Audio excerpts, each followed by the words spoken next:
था प्रधानमंत्री आवास योजना ग्रामीण 2022 तक सबको घर मिलेगा। नमस्कार साथियों, टॉकिंग अराउंड में आप सबका स्वागत है। साथियों, आगे बढ़ने से पहले मैं चाहूँगा कि कीर्ति झा आज़ाद जो टीएमसी के सांसद हैं उनकी आप बात सुने और वो क्या कह रहे हैं केंद्र सरकार का जो रवैया है बंगाल के लिए, ममता बनर्जी की सरकार के लिए, और केंद्र सरकार ने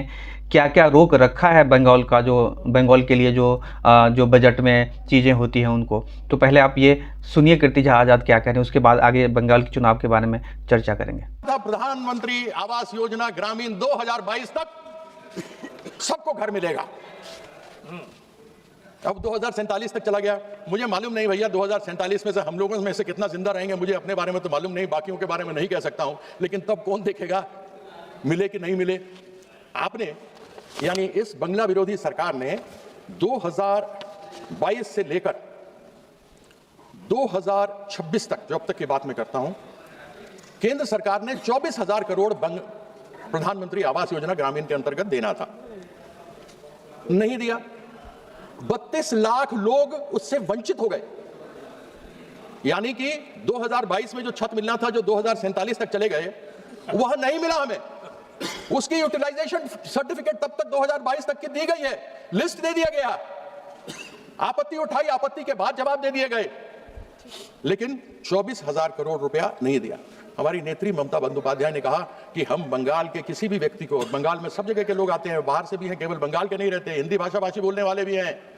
उन्होंने अपनी तरफ से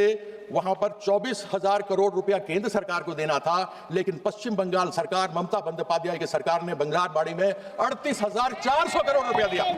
दोस्तों, जैसे हमें पता है कि अभी बंगाल में चुनाव आने वाला है और इस चुनाव में जिस तरह से जो है केंद्र सरकार, बीजेपी की सरकार, एनडीए की सरकार जो अपना वर्चस्व और दबदबा बनाने की कोशिश कर रहे हैं प्रचार के माध्यम से या फिर अलग अलग तरीके जो भी है इनके पास,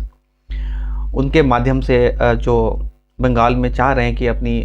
कम से कम एक बार सरकार बनाई जाए, क्योंकि इतिहास अभी तक ऐसा रहा है कि बंगाल में एक बार भी बीजेपी की सरकार नहीं रही है। और अगर इत्तेफाक देखें कि जो बीजेपी और या जनसंघ की जो शुरुआत हुई थी वो बंगाल से हुई थी, तो और बंगाल में एक बार भी बीजेपी की सरकार नहीं रही है। तो बीजेपी का एक बहुत बड़ा जो है एक मोटो है कि किसी भी तरह से जो है वो बंगाल में सरकार बनाई जाए, सरकार कायम करी जाए। और इसके लिए पिछले चुनाव में भी बीजेपी ने एड़ी चोटी का जोर लगाया था। मोदी जी ने खुद बहुत तकरीबन 20 के आसपास रैलियां करी थी, अमित शाह ने बहुत सारी रैलियां करी थी, और भी बड़े बड़े स्टार कैंपेन्स थे।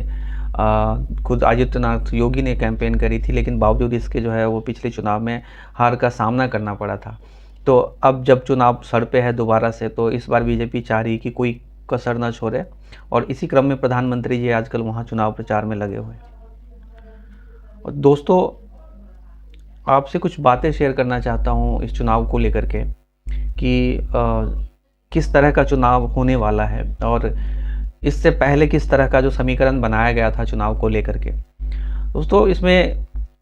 सबसे बड़ी बात यह है कि जिस तरह से एसआईआर की प्रक्रिया बिहार से शुरू हुई और उसके बाद बंगाल में, फिर उत्तर प्रदेश में, और फिर भारत के अन्य राज्यों में एसआईआर की प्रक्रिया चलेगी और उसके ज़रिए जो है वो चुनावी प्रक्रिया जो है वो संपन्न करी जाएगी। और हमेशा से विपक्ष का जो है वो, विपक्ष का एक दो नहीं, तमाम विपक्षी दलों का इस मसले पर सभी विपक्षी दल एक हैं। उनका कहना है कि एसआईआर में बहुत तरह की जो है वो खामियां हैं, और एसआईआर में जो है इतनी खामियां इस तरह से जानबूझ करके रखी गई है ताकि जो है इससे सरकार को कहीं ना कहीं फ़ायदा हो, और इसमें जो है चुनाव आयोग की जो है कहीं ना कहीं मिलीभगत या चुनाव आयोग की इनडायरेक्टली सहमति सरकार की तरफ है। तो अब बात जैसे जब बंगाल में आएगी, तो क्या बंगाल में जिस तरह की एसआईआर प्रक्रिया है, तो क्या एसआईआर में जो वोट कटेंगे उससे ममता सरकार को नुकसान होगा, या फिर चीज़ें न्यूट्रल रहेंगी, या फिर इससे बीजेपी को फ़ायदा होगा? तो ये देखने वाली बात है। लेकिन फ़िलहाल जो है जिस तरह से मोदी जी प्रचार में लगे हुए हैं और जनता को इस बात को जता करके अपने जो है वो अपने कॉन्फिडेंस में लेना चाह रहे हैं कि देखो जो ममता की सरकार है वो कहीं ना कहीं अपनी जो जिम्मेवारी है उसको अच्छे से नहीं निभाई है, और कहीं ना कहीं इसमें वो अपना कट ले रहे हैं, कमीशन खा रहे हैं किसी भी तरह की जो योजनाएं होती हैं, और इससे जो है वो बंगाल कहीं ना कहीं पीछे हो रहा है।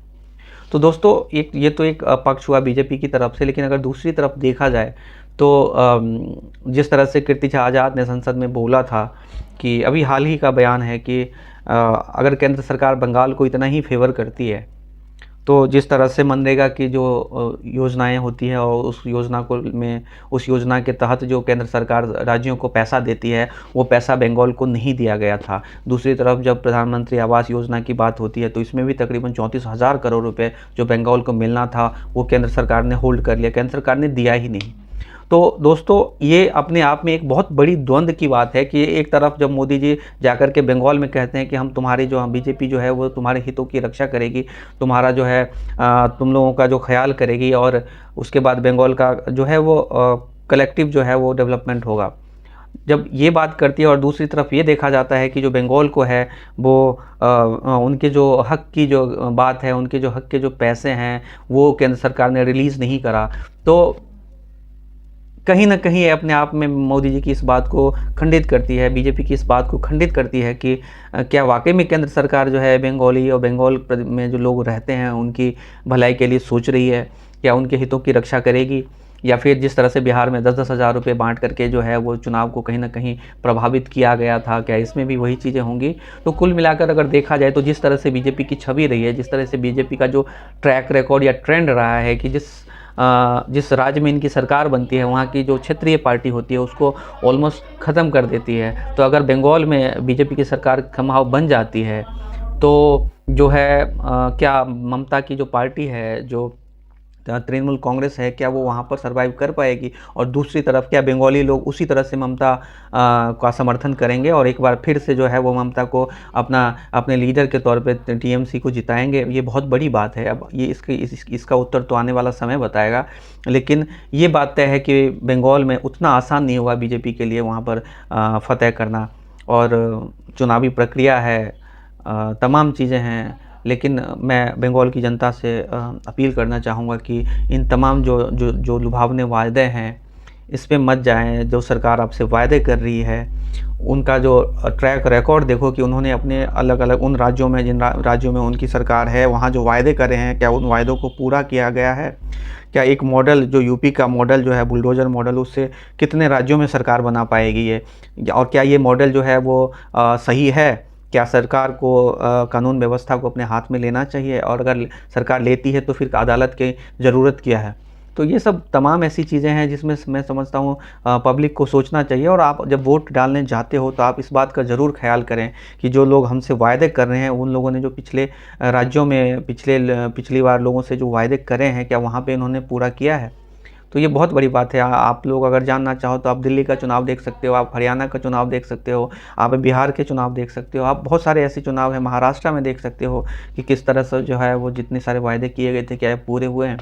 दोस्तों इस बारे में आपकी जो भी राय है कमेंट करके ज़रूर बताना। अगर कंटेंट अच्छा लगे तो चैनल को सब्सक्राइब और शेयर करना। बहुत बहुत धन्यवाद।